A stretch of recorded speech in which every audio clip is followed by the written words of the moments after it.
जिस तरह बिना किसी भेदभाव के सूर्य अपनी रोशनी हर इंसान के लिए बिखेरता है, ठीक उसी प्रकार किसान तपती धूप, बरसात या फिर कड़कड़ाती ठंड हो, अनाज पैदा कर पूरे देश का पालन पोषण करने से पीछे नहीं हटता। लेकिन अक्सर बेईमान मौसम की बेरुखी किसान की कड़ी मेहनत को कुछ ही पल में मटिया मेट कर देता है।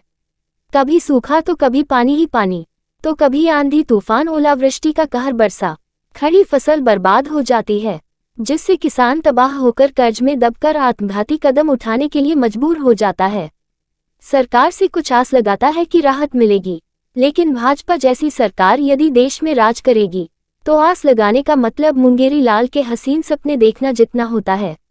इस बार किसान भाइयों ने 1 फरवरी को लोकसभा में पेश होने वाले बजट की आस में टकटकी लगाए बैठे थे कि सरकार इस बार किसानों के लिए कुछ बड़ा करेगी।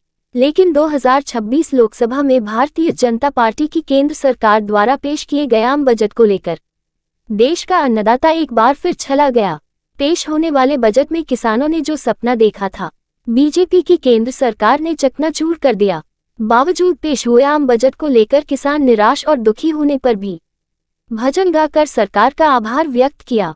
आपको बता दें कि मध्य प्रदेश के सीहोर जिला का किसान लंबे समय से जिन मांगों को लेकर उम्मीद लगाए बैठा था, उनमें प्रमुख रूप से प्रधानमंत्री किसान सम्मान निधि की राशि बढ़ाने, सोयाबीन का समर्थन मूल्य 8,000 रुपये प्रति क्विंटल करने और गेहूं के दाम में बढ़ोतरी जैसी अपेक्षाएं शामिल थीं।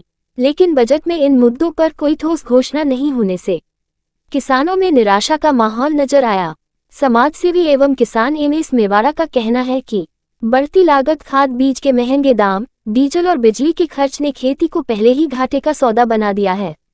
ऐसे में अगर सरकार न्यूनतम समर्थन मूल्य और किसान सम्मान निधि में बढ़ोतरी करती तो किसानों को बड़ी राहत मिल सकती थी। लेकिन बजट में कृषि क्षेत्र के लिए जो घोषणाएं हुई, वे जमीनी स्तर पर किसानों की समस्याओं को हल करने में अपर्याप्त नजर आ रही हैं। इसी बीच समाजसेवी मेवाड़ा ने अनोखे तरीके से सरकार के प्रति अपनी भावना व्यक्त की। उन्होंने किसानों के साथ मिलकर ढोलक पेटी और भजनों के माध्यम से प्रधानमंत्री नरेंद्र मोदी, केंद्रीय कृषि मंत्री शिवराज सिंह चौहान और वित्त मंत्री निर्मला सीतारमण का धन्यवाद किया। साथ ही गीतों के जरिए ये संदेश भी दिया गया कि किसानों को सिर्फ धन्यवाद नहीं बल्कि वास्तविक आर्थिक सहायता की जरूरत है। इस अवसर पर किसान प्रभुलाल मेवाड़ा, शेर सिंह, फूल सिंह, रतन सिंह, किशन और भगवान सिंह मेवाड़ा सहित दर्जनों किसानों ने एकजुट होकर भजन कीर्तन किया। साथ ही अपनी पीड़ा को सुरों में पिरोकर सरकार तक पहुंचाने की कोशिश की। किसानों ने कहा कि वे सरकार का सम्मान करते हैं, लेकिन खेती को बचाने के लिए ठोस फैसले जरूरी हैं। कुल मिलाकर लोकसभा बजट से किसानों को कोई बड़ी सौगात नहीं मिल सकी है। उम्मीदों के विपरीत घोषणाएं न होने से नाराजगी जरूर है, लेकिन किसानों ने लोकतांत्रिक और सांस्कृतिक तरीके से अपनी बात रखकर ये दिखा दिया कि वे विरोध के साथ साथ संवाद में भी विश्वास रखते हैं।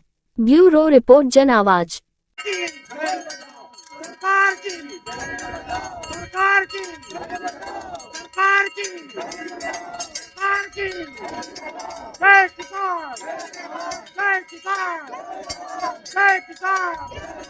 गाँव में हम भजन कीर्तन करके प्रधानमंत्री मोदी जी से और हमारे केंद्रीय कृषि मंत्री शिवराज सिंह चौहान से लोकसभा में जो आज बजट पेश हुआ है उसमें हम किसानों को कुछ भी नहीं मिला। हमें काफी उम्मीद थी, हमारे सांसद महोदय से, केंद्रीय कृषि मंत्री से उम्मीद थी, मैडम साहिबा जो वित्त मंत्री थी उनसे उम्मीद थी कि गेहूं का भाव हमारा 5,000 होगा, हो सकता हमारे सोयाबीन का भाव 8,000 होगा।